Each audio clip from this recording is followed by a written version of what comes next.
Olá pessoal, tudo bem com você?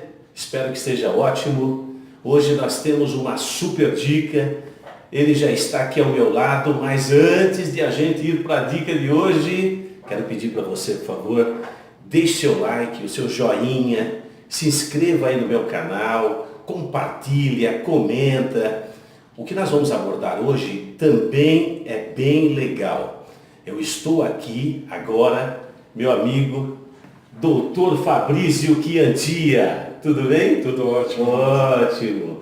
O que nós vamos falar hoje sobre causas empresariais. O doutor Fabrício, ele milita em causas empresariais. Então, você que é empresário, sim, tem uma causa lá que você fala, meu, não estou conseguindo resolver de jeito nenhum. Você vai conversar com o doutor Fabrício e ele vai dar, juntamente contigo, a solução. Primeiramente, muito obrigado, Fabrício. Eu que agradeço, amor. Pela tua participação, por estar falando com a gente. Fala um pouquinho, por favor, do trabalho, porque eu sei que é muito amplo o trabalho de causas empresariais, Sim. onde você mais atua, por favor. Perfeito, vamos lá, Moza.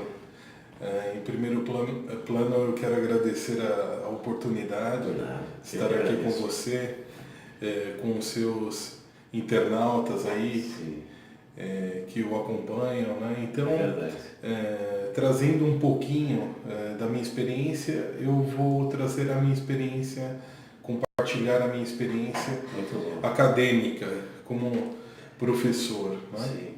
Então, eu leciono Direito Empresarial, dentre outras matérias relacionadas ao mundo dos negócios, como, por exemplo, o sistema multiportas, que é a resolução extrajudicial de conflitos, que é um sistema que não depende do Poder Judiciário para que se resolva conflitos diversos, como, por exemplo, conflito entre sócios. É mais rápido. É mais rápido, bem mais rápido. E nesse sentido, a nossa experiência é justamente de estabelecer um plano de solução de conflitos no mundo empresarial, evitando assim o processo judicial, o custo de tempo e custo monetário, né? Custo financeiro. Sim, sim. Aí você atua com o micro, pequeno, médio e o grande empresário. Sim, o enfoque do meu escritório, falando agora um pouco sobre o meu lado de advogado, é voltado para pequenas e médias empresas. Pequenas e médias. Tendo em vista a estrutura do meu escritório, que é de médio porte. Tá. E sem falar, é claro, em nomes, indiscutível, por questão de ética, mas quais as causas, quais os conflitos que você mais se depara no seu dia a dia, doutor Fabrício? Sim, são os conflitos societários. Societários. Conflitos entre sócios, né? Então, a gente desenvolve um trabalho de gestão de conflitos para os sócios que, em algum momento, passaram a se desentender. Né? Então, a gente procura, de alguma forma, oferecer soluções, utilizar técnicas e métodos de forma que a gente venha atender essa demanda de conflito entre sócios. Então a gente observa aí que o dinheiro é bom, é sempre bom o dinheiro, mas tem momento que ele entra em conflito. Mas o que será? É muito dinheiro ou é menos dinheiro que você observa, doutor? Que gera esse conflito societário. É uma excelente pergunta. É verdade, né? Veja bem, a gente verifica isso nos dois extremos. Ok. Quando acaba o dinheiro, ou quando os sócios têm muito dinheiro, ou seja, a empresa passa a prosperar bastante, daí um sócio começa a enxergar um defeito no outro que outrora não enxergou. Então, e trazendo, né, essa experiência ainda, nós vemos muito conflitos na área de gestão familiar. As empresas familiares. Empresas familiares. Inclusive há estudos, né? O último estudo que nós tivemos aprofundado, né, do anuário de companhias abertas, nós temos informações significativas onde a receita das empresas com gestão familiar ela é menor em razão, muitas das vezes, desses conflitos instalados durante a gestão da empresa. A gente observa que hoje as empresas familiares, como você falou, existem, sem dúvida nenhuma, mas elas estão se profissionalizando muito mais, né? Sim. Isso naturalmente traz um resultado melhor para a empresa e faz com que a empresa tenha perenidade. Sim. Né? Sim. Quer dizer, a profissionalização é exatamente o caminho, sempre o ideal. Perfeitamente. Nós temos como exemplo desses altos e baixos, né, da própria Livraria Saraiva, uma empresa com gestão familiar que cresceu muito. Sim. E de repente se viu na necessidade de profissionalizar a sua gestão. E dá resultado, você vê? Sim. Agora um detalhe, aproveitando o Fabrício, a experiência que ele tem, para você está buscando um sócio, uma sócia, ele tem muita experiência. Ele pode dar uma dica para você. Eu não sei se existe um ideal, doutor, mas a questão de o sócio ideal existe pela tua experiência? Essa é uma pergunta bem complexa. Sim, né? sim. E a resposta mais complexa ainda. Aliás, a pergunta é simples, mas a resposta é complexa. No seguinte sentido, dentro do âmbito empresarial, isso vem desde os primórdios, né, da estruturação do direito comercial. Sim. Existe o que os autores chamam de affectio societatis. Os grandes autores aqui no Brasil, como por exemplo Fran Martins, Fábio Ulloa Coelho, Gladstone Mamed, dentre outros comercialistas de renome, eles sempre trazem, né, para os seus livros a affectio societatis. E o que seria isso? Seria a afeição entre os sócios. Seria como se fosse uma amizade, um relacionamento. Né? Sim. E nesse sentido deve haver essa afinidade entre os sócios. Além disso, o que deve ser observado na escolha de um sócio, na minha opinião, tendo em vista a experiência que eu tenho vivido aí em 20 anos de advocacia. 20 anos, hein, pessoal? 20 anos, é experiência. Justamente no que se refere ao passado e ao presente financeiro do sócio. Okay. Então é importante que se obtenha informações sobre o nome, sobre a trajetória desse eventual sócio, parceiro profissional, representante legal da empresa. Tudo vai depender de como vai se contornar o negócio. Então é importante que se faça um prévio levantamento acerca desse porte, né?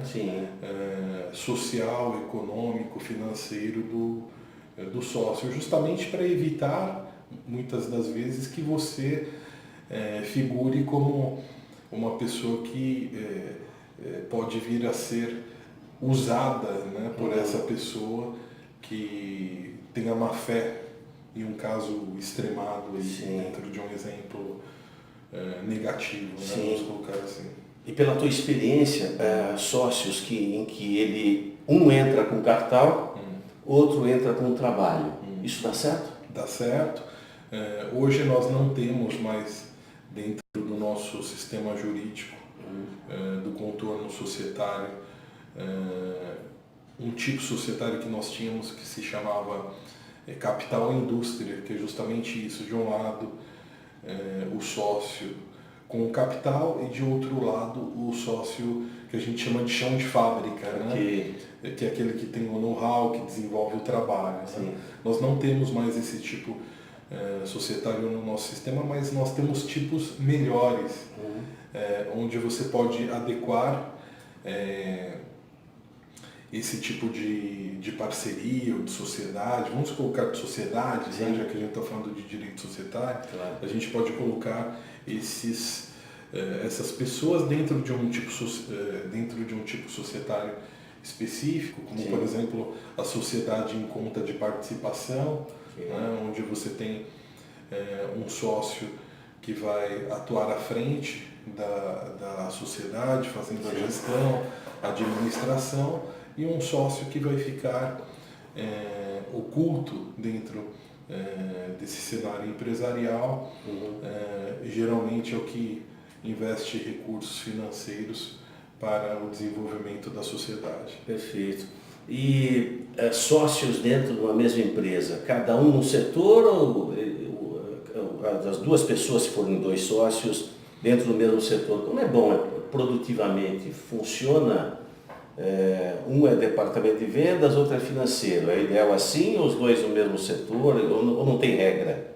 Existe uma regra? Então, a gestão empresarial determina assim que exista uma regra específica para isso, né? Quando é traçado o business plan de uma empresa, o plano de negócios, você já define ali quem vai ocupar os principais cargos, e nesse sentido é importante sabermos a atuação de cada sócio.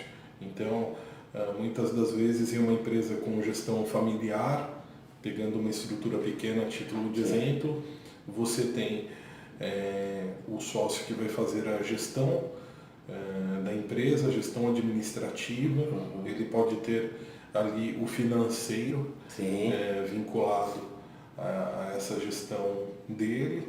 Daí você terá um outro departamento, que é o departamento comercial, departamento de marketing, né?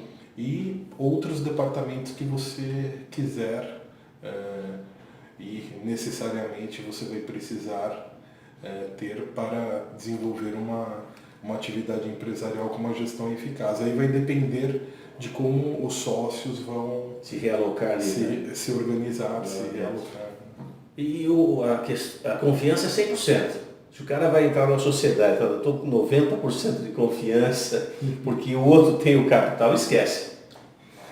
Aí é uma questão bem interessante, porque nós precisamos oferecer segurança, e essa segurança se dá por meio de garantias. Exatamente. Então, um contrato bem redigido, um patrimônio vinculado a esse contrato como garantias. Então, tudo isso é analisado. Isso, no mundo da startup, é muito corriqueiro.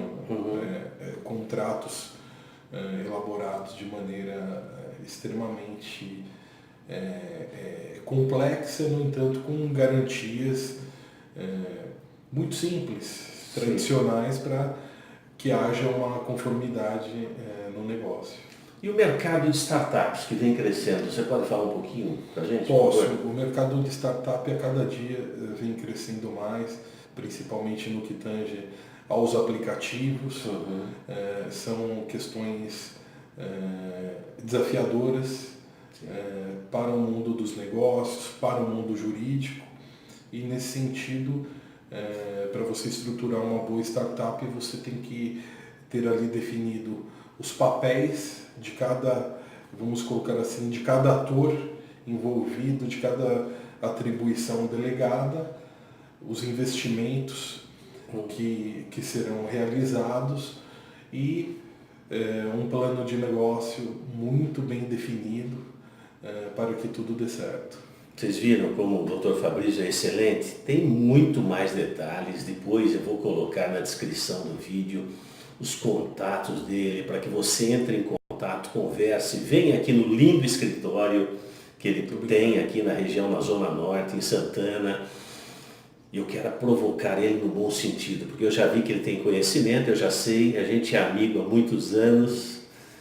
E o dono, ele está vendo o vídeo, o Fabrício, e ele fala assim: eu gostaria que o Fabrício viesse dar palestra na minha empresa.